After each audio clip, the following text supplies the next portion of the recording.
আজকেও যদি কোরআনী বিধান কায়েম করার জন্য ডাক আসে আল্লামা বাবুল হকের পক্ষ থেকে, যদি ডাক আসে শায়েখে চরবনের পক্ষ থেকে, যদি ডাক আসে আমিরে হেফাজত আলেম ওলামা তোলাবাদের পক্ষ থেকে, তাহলে টেকনাফ থেকে তেতুলিয়া পর্যন্ত, পরশা থেকে পাথুরিয়া পর্যন্ত সমস্ত মুমিন মুসলমান একজোট হয়ে এক প্ল্যাটফর্মে এসে ইসলামের বিজয় সুনিশ্চিত করবই ইনশাআল্লাহ।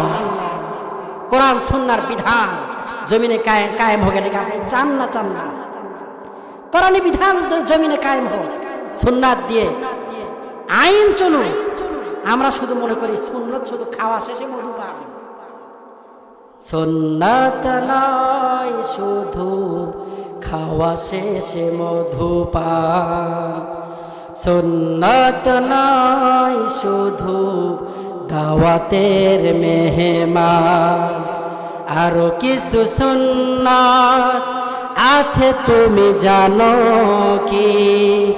জানলেও জীবনে কখনো তা মানো কি? কথা বলেন ঠিক কিনা?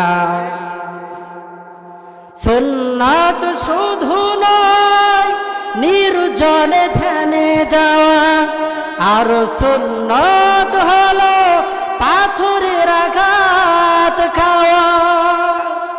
সুন্নাত শুধু নয় লাওয়ার কদু খাওয়া, আর সুন্নাত হলো হক কথা বলা। কথা বলেন ঠিক কিনা? হক কথা বলাও সুন্নতের অন্তর্ভুক্ত। এজন্য আসুন আগামীতে কোরআন সুন্নাহ দিয়ে দেশ পরিচালনা করার জন্য আমাদের সবাইকে একতাবদ্ধ হতে হবে। সবাইকে দেখা শেষ, ভাই ভাবি চাচা বুবু সবাইকে দেখা শেষ। আগামীর বাংলাদেশ কোরআনের বাংলাদেশ। কথা বলেন ঠিক কিনা? যদি কোরআন দিয়ে দেশ চলে, এদেশে থাকবে না অন্যায়, থাকবে না অবিচার, থাকবে না দুর্নীতি, থাকবে না চাঁদাবাজি, থাকবে না মক্খর, থাকবে না গাঁজাখোর। কথা বলেন ঠিক কিনা?